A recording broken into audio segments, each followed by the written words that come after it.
Stoics are down bad. Okay, let me just say, I've been there. I've dabbled in stoicism. I've played around with it. In my mind, embodied the whole mindset, right, of being a stoic, a Western Buddhist, if you will. Let's begin with a few problems with stoicism, problems that I've seen with the whole mindset, philosophy, whatever, practical sort of way of using this idea, right? And it's that Marcus Aurelius was a cuck. So let's start there. I'm gonna lay it out here, okay? And it's like, do you really want to follow a philosophy that a dude whose lady was messing around on him? Do you really want to follow that? Is that really something you want to do? That's the first thing. The second thing is Ryan Holiday. I've read the book Ego is the Enemy, and I forget what other book I read him. But the point is, Buddy's physiognomy does not check out. I mean, I don't want to be like that guy.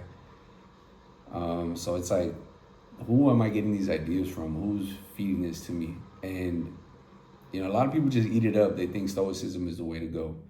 But frankly, I feel like it's giving me, I feel like an emotional eunuch. When I was on that idea, I really felt like it was something that was not helping me, and I'll tell you why. I feel like as a man, you have to externalize your internal, right? Your reality. You must externalize everything. And what stoicism does, it asks you to internalize everything.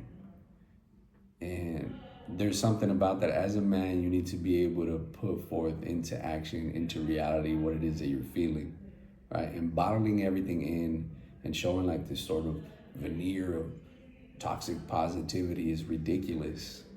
It's just not cute.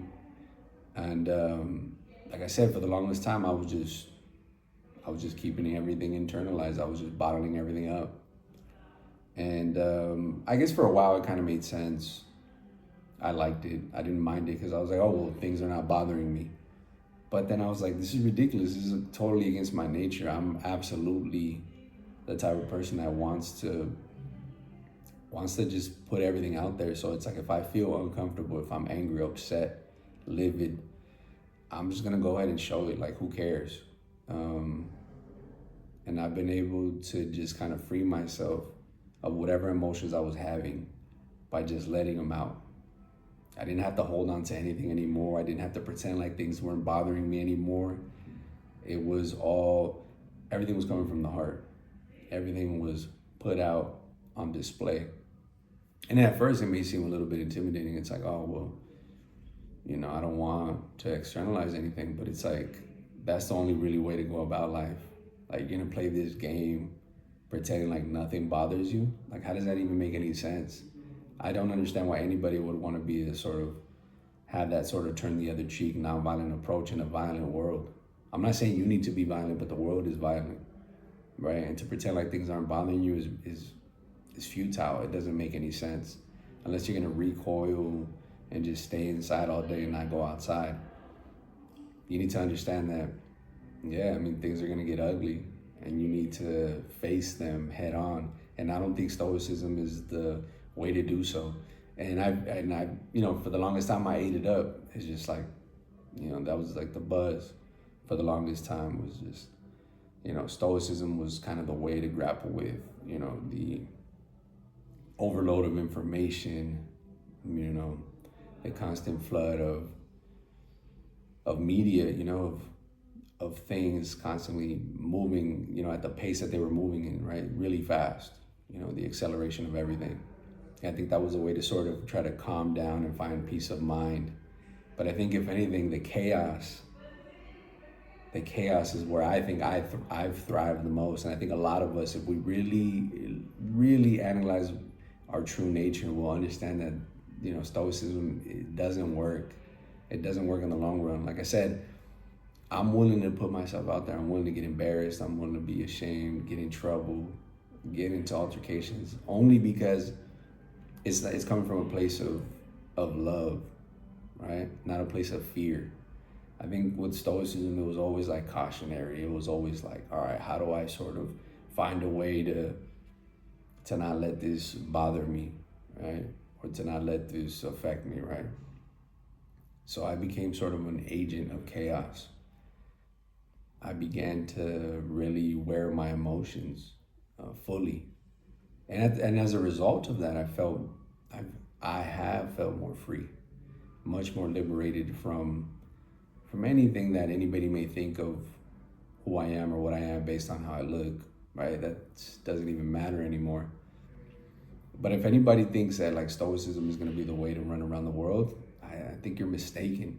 And I think as a millennial, I'll tell you this, you go to these coffee shops and you see a lot of this positive thinking and everybody pretends like everything's okay. And I think it's like, well, I don't know. I think you need you need a bone to pick. You need a monkey on your shoulder. You need something to make you uncomfortable. And like I said, the last thing I wanted to do was be an emotional eunuch. I felt like I had to numb myself to whatever I was going through or whatever I was feeling because I was like, oh, stoicism is the way, the truth, and the light to everything. And it's just like far from it. It's actually the opposite. I'm an anti-stoic at this point. And like I said, if anybody has any gripe, if you think that I'm wrong, my position is misleading, please tell me otherwise. I'm ready. I'm willing. See, that's the difference is that now I'm willing to be wrong. I'm willing to make mistakes in real time, out loud. I don't have shame in that. But absolutely, like, I'm an anti-stoic through and through. I don't want to be a cuck, number one. Number two, I don't want the physiognomy of a Ryan Holiday, right? The Robert Greens. You know, it's like, well, what do I want to look like these guys for? You know, sinewy, milly-eyed, you know, these dudes that just, there's nothing about them that really screams anything that I want to be, frankly. So like I said, you know, that's the lesson here is stoicism, throw it out. Like I said, the other thing is too, is like, there's going to be some utility to some of the ideas without a doubt, because sometimes until you try these things, and then you have to realize, okay, it does make sense to me. It doesn't. But I think as a framework for moving forward, it absolutely does not make any sense. Like I said, I've been there, done that. I played around with the idea. I didn't find any value in it. I don't think I ever will. But I see that I felt like I needed to say something about it because it's been pushed heavily, right, in self-development sort of arenas, you know, as like the way forward for men, as like the way to be like a freaking tough guy. Don't show your emotions and don't let anyone know if things are bothering you. I think it's ridiculous. I think absolutely you should be fully, all of your emotions, but it should be in full display at all times. It's because that is a place of power. That is not a place of weakness.